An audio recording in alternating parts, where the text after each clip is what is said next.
पण भारतरत्न पुरस्कार हा द्यायलाच पाहिजे।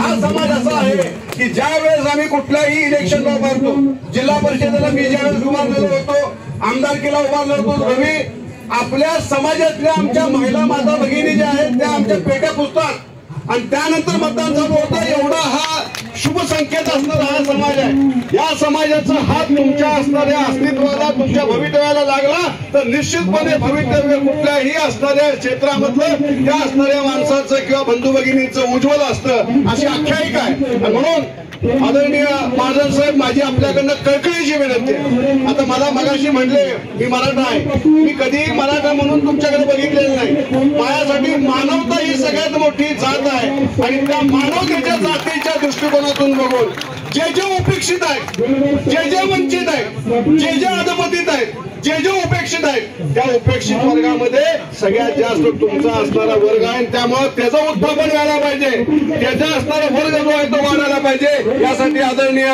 महाजन साहेब निश्चितपणे मी खात्रीनं सांगतो, त्याची ताकद काय आहे ती मला माहिती आहे। अगदी दिल्ली दरबारी सुद्धा तुमचा असणारा आवाज घेऊन जायचं लागलं तर ते घ्यायला कुठं मागं पुढे बघणार नाही। तर माझी विनंती आहे गोरखे साहेब आपल्याला सुद्धा की स्मारकाचा विषय असेल, आपला असणारा भारतरत्न पुरस्कार अण्णाभाऊंना देण्याच्या संदर्भातला विषय असेल आणि अल्पकडे उपवर्गीकरणाच्या संदर्भातला विषय असेल, हे सगळे विषय आपण हातात हात घालून या असणाऱ्या समाजाला न्याय मिळवून दिल्याशिवाय आपण स्वस्थ बसायचं नाही, अशा पद्धतीची जाहीर ग्वाही या कार्यक्रमाच्या निमित्तानं, या आपल्या आंदोलनाच्या निमित्तानं देतो।